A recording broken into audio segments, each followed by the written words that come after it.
Hello, everyone, and welcome back to DBR on CBR. That's right, it is your favorite time of the week. It is time for Dragon Ball Rewatch. And if you are watching it along with us at home, we hope you are watching along on Hulu and or Crunchyroll. And if you are reading along with us now that we can, we are back to the Viz Media translation of the manga. Once again, we are your hosts. My name is Alex. Oh, I'm Sam. Distracted by the manga. And I'm Yeah. John. Welcome to episode 34, Cruel General Red. Japanese viewers got this October 15th, 1986. Americans, February 18th, 2002. We're so back. We're technically adapting two chapters. The Red Ribbon and the Dragon Ball Scramble. Though the Red Ribbon, debating if we're technically adapting it because a lot of stuff has moved around to account for the fact we spent four weeks introducing Colonel Silver repeatedly. This is what distracted me. Just this like Colonel Silver. I was like, oh, look at this guy. He gets his top off a lot in this episode. Yeah, Oh, and he does it slowly too. Like there's something about Sabat's read on Silver this episode that just is weirdly seductive, and I don't know how I feel about it. Has some. There's a delivery I want to mention later on because it's the weirdest delivery in this entire episode. But can I point out, I love when he's on the cliff, we get the return of the Gundam music. That's right, the Gundam music came back. Like, what has happened? Is Toei just double dipping into the Gundam music right now? I wonder if it's going to think he just looks. He does look a bit like a Gundam character. So I just wonder if it's like a deliberate nod. Yeah, he could be giving Amaretto Ray a run for his money, really. He could be. Yeah. He could be behind the Char mask. We don't know. We don't. Well, I mean, we do, but we do. I don't know who Char is.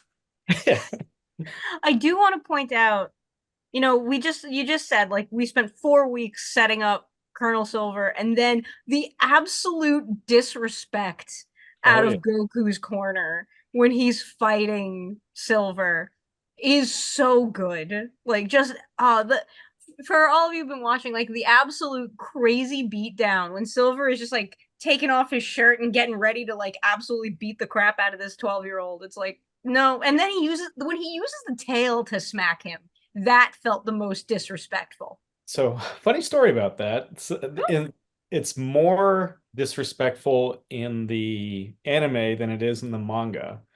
In the manga, it's part of the fight. The fight is like, he punches him, he jumps up and tail slaps him. I wasn't gonna say tail tail slap. whip. It's super effective. Across the face.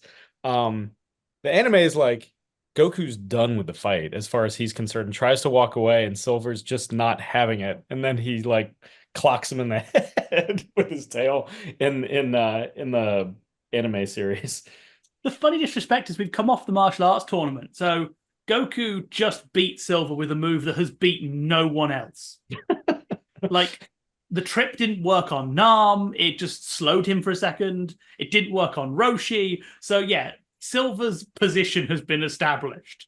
You are the bottom of this pyramid, man.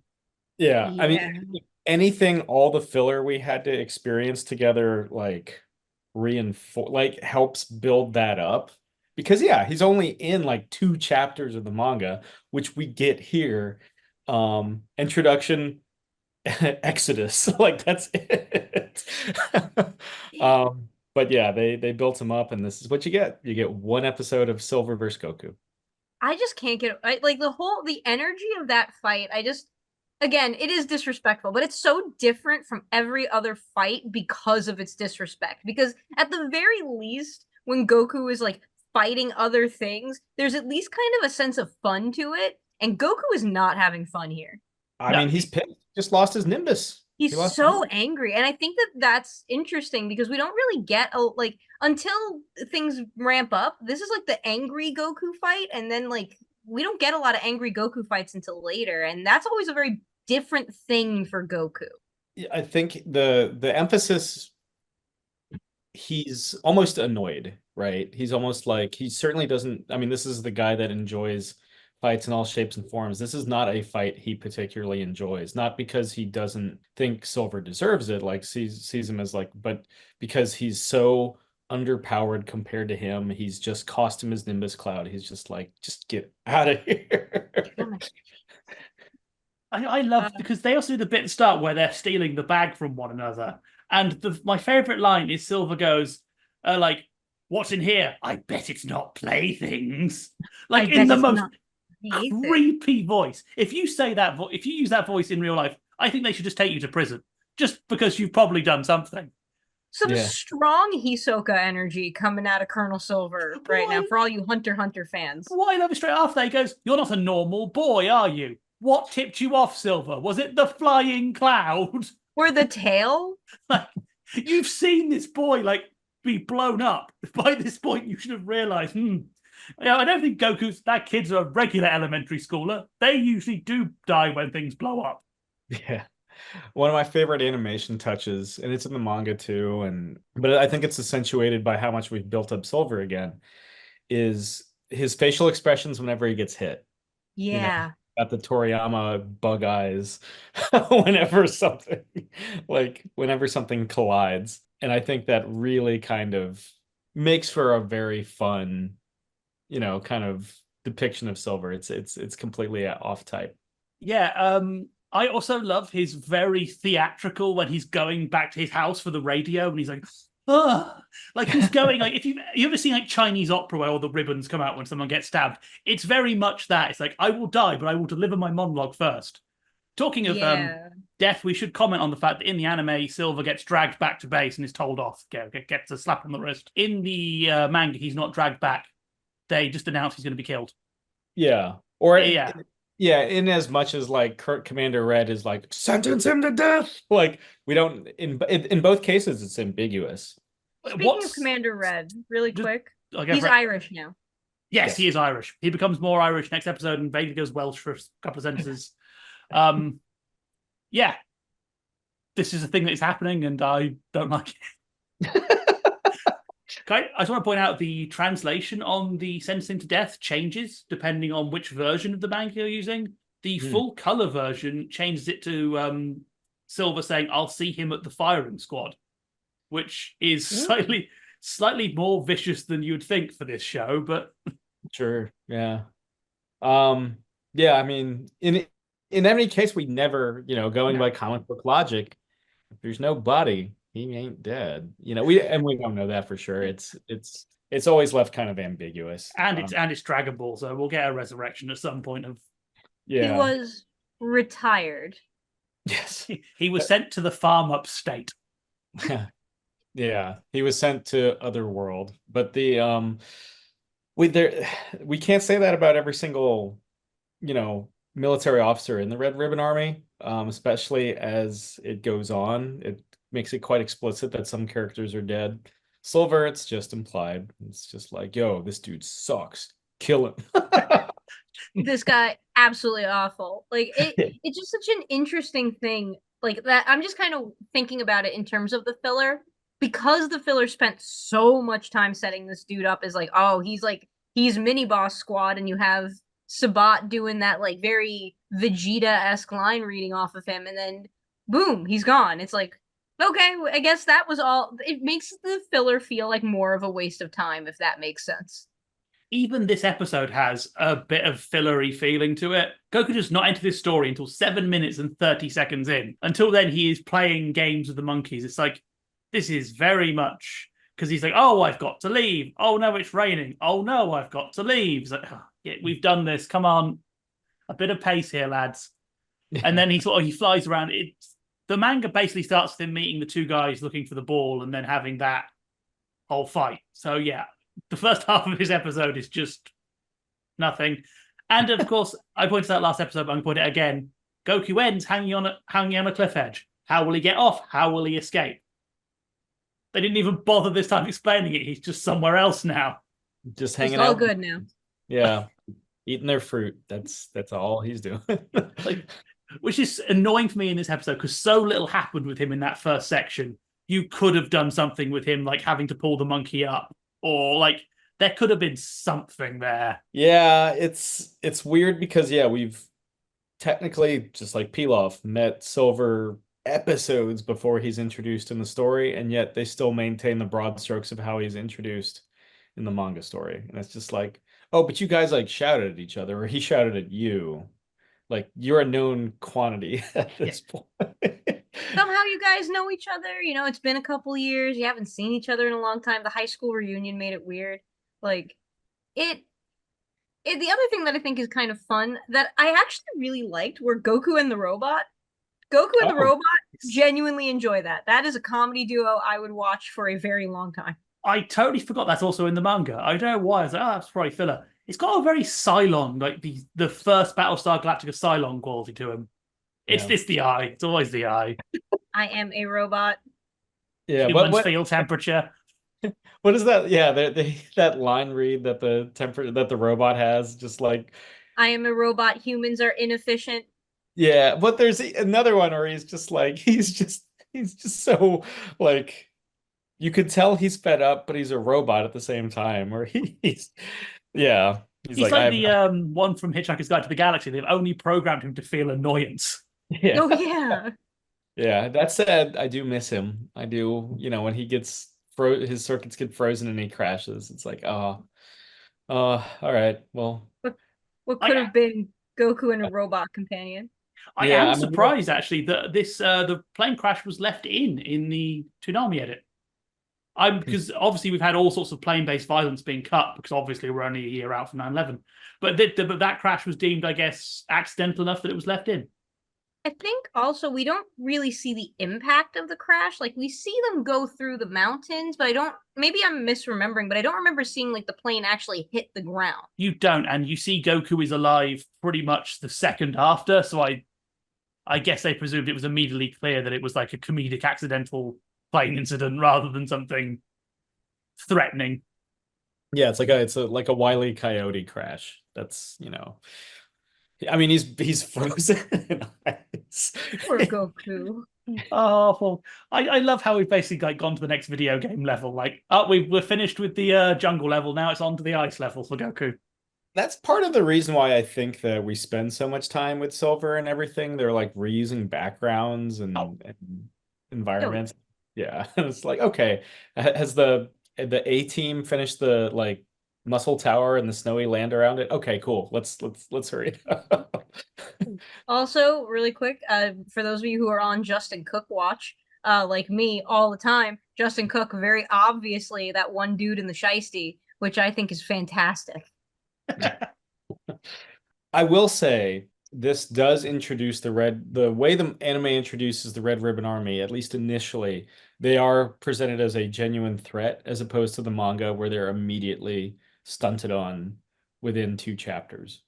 Um, yeah, so the filler episodes does have that going for it. And again, we get Pilaf, Chi-Chi, all these characters that we don't see for a long time afterwards. Um, so that I can appreciate. yeah, I do quite like how the manga does try and set up that sort of Silver is this low level one with White being the next up.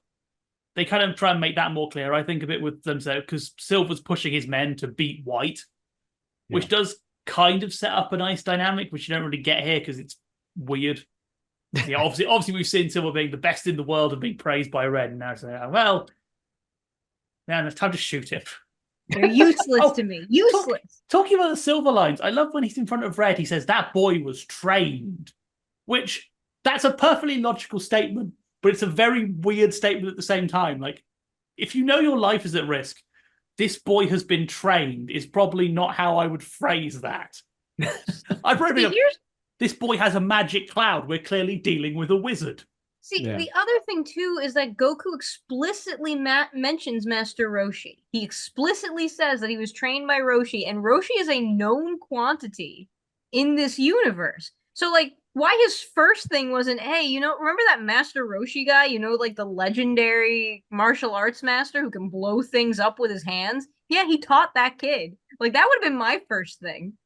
I like these 2 episodes kind of sort of confirm that the World Martial Arts Tournament is this weird niche sport that no one apart from that audience really cares about because no one recognizes Goku despite him recently monkeying around and made like this would be like if Cristiano Ronaldo turned into a werewolf and we all forgot about it next week. So I think it just proves like in universe the World Martial Arts Tournament is like, I don't know, bowls or something. Like it's popular in like a small category of people who buy magazines, but no one else has heard of you. Yeah, there's enthusiasts, it's like it's got the same following that like pickleball, cricket. I don't know. Cricket. Yeah, cricket's a good one. It's a regional sport. Yeah. Yeah. If Hey, you're and to be fair, Cristiano Ronaldo turning into a werewolf is definitely on somebody's fan fiction page. I'm not going to pretend it's Well, not. It's definitely out there. too late. I said it first, so it's now my copyright Copyrighted. until Ronaldo sues. yeah. Yeah, I just like the idea that, like, 'cause, yeah, you'd think someone would go, "Isn't that the kid who recently became a massive ape? Yeah. Isn't he a monkey? Yeah. Yeah. Maybe we should have messed with him. Maybe we should just antagonize." Because I like the two like troopers. Like Goku flies in on his cloud and starts wandering around, and they start antagonizing him. That's They're just messing with that kid. classic Western tradition of like the lone outlaw comes to the town and everyone decides, you know what, I'm going to annoy this weird person. This will end well for me. Or like Jackie Chan films, when there's always like the guy saying, "Oh, I'll take him." And he doesn't want any trouble, and he's in a ladders and chairs factory, and he's holding a baby. All of these things are happening at once. Peak. At this point, I was complaining about the last couple episodes, but I really do like seeing Goku actually fight the Red Ribbon Army, which he kind of danced around. I mean, in the last few episodes, Ox King, Chi-Chi, and Pilaf did more fighting against the Red Ribbon Army than Goku did. So it's good to see him like finally stick it to him, and boy, oh boy, we're gonna get more. Goku is back and he's here to kick people. I like the Yeah. fact he's debuting his Fist of the North Star punches as well, which is an animation we're going to see reused continually from now on, which is like the four to the chest. Yeah. Which There's some cost cutting this season. it's blatant reuse, but I still generally really like that move. I think it just always looks good as like a Goku attack. Yeah. Yeah. Yeah, that's I think that is kind of like the recurring thing we've been saying between filler waiting for the A team to finish up or reusing environments or whatever animation frames. It's like, oh, you guys like are kind of on a budget, aren't you? Like, You're This okay. isn't cheap. Pass the yeah. hat round the office. Yeah. So, I mean, what are some of your favorite, since we'll never see Colonel Silver again, looking back at these past 5 episodes, or 4 episodes, what are some of no, yeah, what are some of your favorite Colonel Silver isms or curious moments? I feel like we're in an award show where it's like the ones we have lost this year. Colonel Silver. Yeah, if we wouldn't get kicked off, I would immediately ask, can we have like a black and white montage with like Candle in the Wind playing in the background? Yeah. It's the Elton John. Favorite Colonel Silver moment. Honestly, as weird as it is, this little fight with Goku I think is really great because it was in the manga. And there's something about how weird Sabat got with it that I enjoy how weird it actually got. I don't love how weird that it got, but Sabat was channeling some Hisoka there, and I liked it. It felt threatening until he was absolutely getting his face kicked in. Like there's something I like angry Goku. When we get angry Goku, I like angry Goku, and I think Colonel Silver was exactly the right kind of like jerk to experience angry Goku. So I like this a lot. And also, that slow strip tease that we got. Who doesn't love it, right? I do like how ironically the training arc from last episode played off, because we're playing off Silver's a boxer. So of course he can't beat someone smaller than him because he can't bend down. Yeah. Which kind of makes sense in a really silly way. So I do like that whole thing, is it paying off as like, Silver is a really good but hyper specialized fighter. So the second he encounters something that isn't his fighting style, he is doomed. And unfortunately, you're fighting Swiss Army knife Goku, who knows everything after seeing it once. And is all of 3 feet tall. Yeah, the first blow that Goku lands on him in the manga is just straight up a kick to the gut, with a Zud onomatopoeia. I also like when he comes out of the house, when he just randomly grabs a MiG, like a loaded rocket launcher, implying that he just has that in the corner, like next to the bed, just in case. You never know. Yeah. You don't? That's how I know you don't live in New York. Just Yeah. finally, time to use this. His team's got a budget. If he doesn't use it, he won't get it next year. It's the end of Q4. You got to put in all of your orders. The Red Ribbon Army is a 501c3 nonprofit. You got to do it before the next fiscal year hits. Oh, if anyone's a non-profit, technically it's Pilaf. He's totally the type to he's been fiddling those papers for years. Yeah. I've made myself a 501c3 nonprofit, so all of us can benefit from the government's money. Yeah. Shoo, you're my son. Yeah. The tax shelters that he's probably set up in Dragon World Bahamas are like unsurpassable. Master Roshi's island is just like an offshore bank. Yeah, yeah. That's why he had to wear the suit when he went to the tournament. Roshi's been legally dead for 6 years. Can I point out something that really threw me on this episode? So last episode, whenever they were talking via radio, it had a little bit of fuzz, but it was generally clear. This week, all of their two-way radios are from Silent Hill. Yeah. Because there's one bit where he's talking to Red, and it's just like, it's like what? Like, it's because Goku showed up. I would put money on that Red messed that line up and they couldn't be bothered to redo it. It's like, I'll just put radio over it. Because it's so broken that I don't believe that any production company would look at that and go, that's a good effect. It's because Goku, like a Silent Hill monster, triggers the radio and makes it do static. Like, I would believe that. I love in the intro of this episode, I would say the first shot we get this episode of the sort of the river and then pans down to the boat. Really nice shot. Again, sets up sort of the Goku as the boy of nature, from nothing versus the big army. Lovely shot. But I love when Goku's flying over everyone on the Nimbus. No one notices this child on a cloud talking as he flies about 3 feet above them. Yeah. The Red Ribbon Army might be the worst army. It might be the worst. It's weird because we see them, not only do they like survive beyond this series, but like the level of technology that they have like in Superhero is bananas. Like where is all this coming from, man? What are you doing? Watching this makes me like have really re-established Superhero just for like, wow, like Magenta just joined the Losers Coalition, I guess. Yeah, yeah. With the enormous bankroll to like, yeah. I mean, and now it's kind of bothering me because Colonel Red is Scotch Irish, I guess, and Magenta is Italian. So that would have been an awkward relationship. Very voiced by Mario himself. I mean, he's got the mustache. Yeah, the Charles Martinet casting was not concealed. The Charles Martinet casting not concealed, and he's coming out of here being like, "I'm gonna make you an offer I can't refuse." You know, you're gonna kiss. It's he comes into it very Italian, and now I'm like, but Colonel Red is like Scotch Irish. He's gonna be Welsh next episode. Nobody's gonna know what he's talking about. I'm trying to think like how old Magenta is compared to where we are at this point in the timeline. Because Goku's 12 here. Goku would be in his 40s in Superhero. So is like Magenta like an infant somewhere? I don't really know. It's all confusing. Okay, yeah, because Goku's in like, I think isn't it by the time we get to True Ultra Instinct, isn't he close to like 55 if you work it out? Yeah, minus like the years he was dead, but yeah. Oh yeah, gotta factor that in. in. But then you have to add in the years that he was in the hyperbolic time chamber. Just do you age? Oh god.